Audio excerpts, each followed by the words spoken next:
Three people. First of all, Dave and I fought for 6 years when he was building Box in Europe and I was building Huddle in Europe.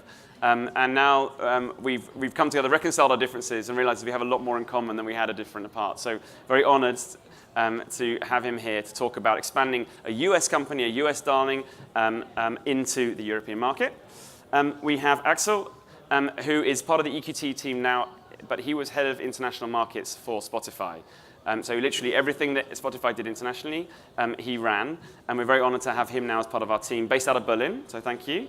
He might or might not keep his voice. He's got a terrible cold, so we'll see how he breaks. We'll move on to Martin, who you probably will know his face, but Martin has had a very illustrious career, well known to any European or tech founders in the room. He was the CEO of MySQL, which he sold to Sun, and then went as part of the acquisition to Oracle, and now he is the CEO of an amazing company we're very proud to partner with, benchmark on, called HackerOne. So exactly, there we go. So I apologize for the pitch that these guys will give you after this event, but really what I want to start the talk with, let's talk culture, right? Adyen talked a little bit about culture, right? Let's start at the reverse end. So Martin was well known at MySQL. It was a virtual company, right? Very distributed.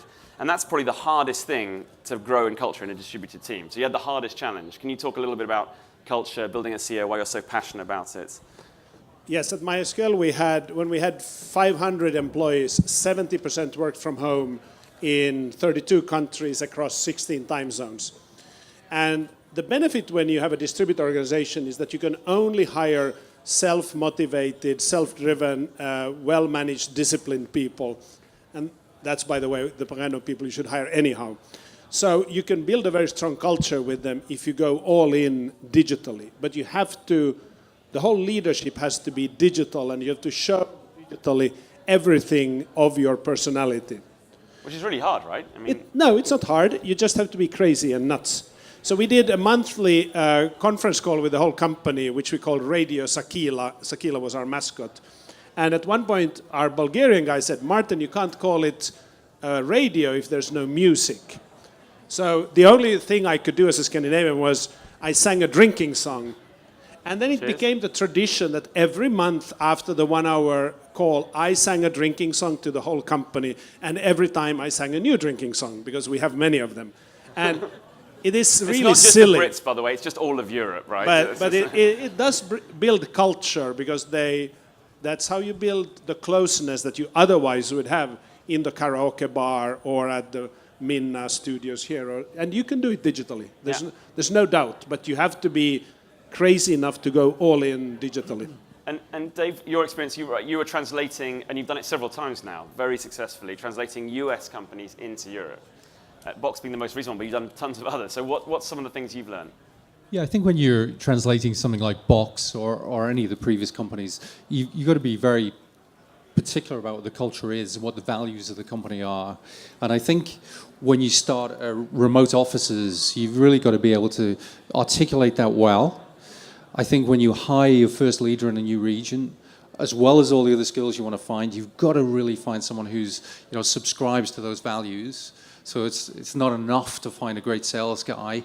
You've got to find a great sales guy who subscribes to the values as well. And I think that's a kind of fundamental. I think the other piece that I found has worked really well in translating culture is bringing, some of the team over. So pick your best guys and move them to the other side of the world. And I think it helps just to have some of the role models that you bring in. It's really painful when you're setting a business up because you're taking some of the best people out of your operations here and you're moving them across to the new region. But it's a great way of enforcing the culture. And then the other thing I've found that works really well is to constantly talk about what the values are and then reward people to show that value set. At Box, we had some simple schemes. We would talk about them. The values from Aaron were particular to Aaron. Things like get shit done was one of his big things. 10x, make your mom proud. Not things that I would kind of naturally have kind of gravitated to, but there was real meaning behind them.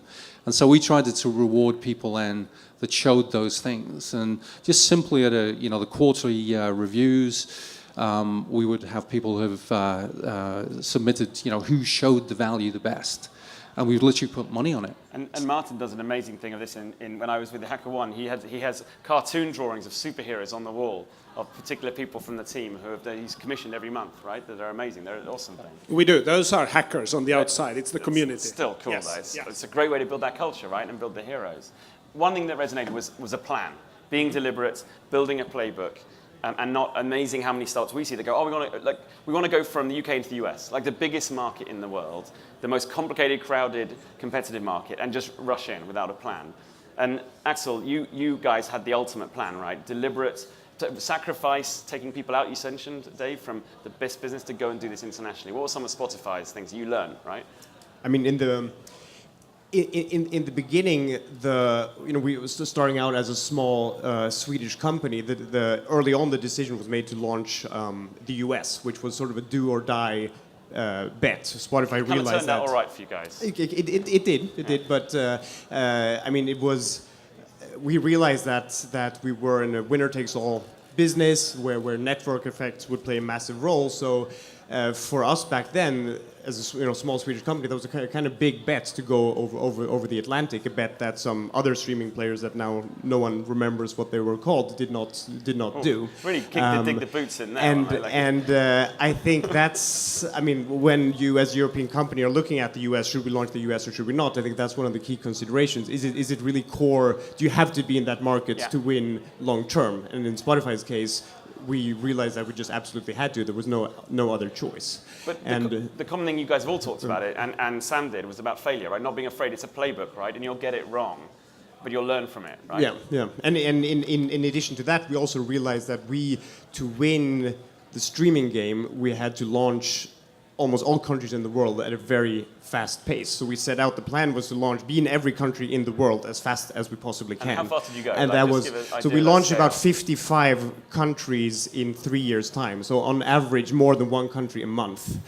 This is all his own hair, right? This is incredible. Like if I'd done that, like I'd have nothing. Well, I've got nothing left now. That was the strategic sort of consideration. That was where we started, and to be able to do that at such a fast pace, you obviously need a plan. And when we were on top of our game and had it right, we could then just sort of stupidly just execute. Didn't really have to think. We had our roadmap that was constantly changing from the countries we were launching in 1 week to the countries that we were launching in 3 years' time. But they all had a status, they all had a next step, so they were all in some sort of action mode. And then we had the very uniquely designed team to be able to execute on that roadmap, to sort of a semi-autonomous team, so that we did not have to take too many resources and bother the rest of the organization in doing it.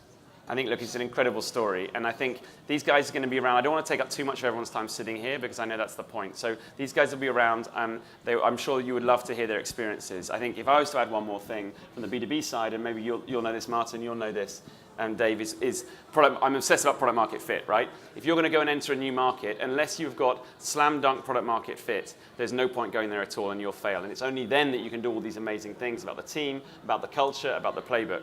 And that is, someone who will buy your product today because it solves a problem for them 10x better than anything else out there. And they are buying it today, not like tomorrow or in 3 years' time. And we're obsessed about that. So a big thank you to you all for being here and for listening to about Europe and EQT Ventures. Thank you, guys.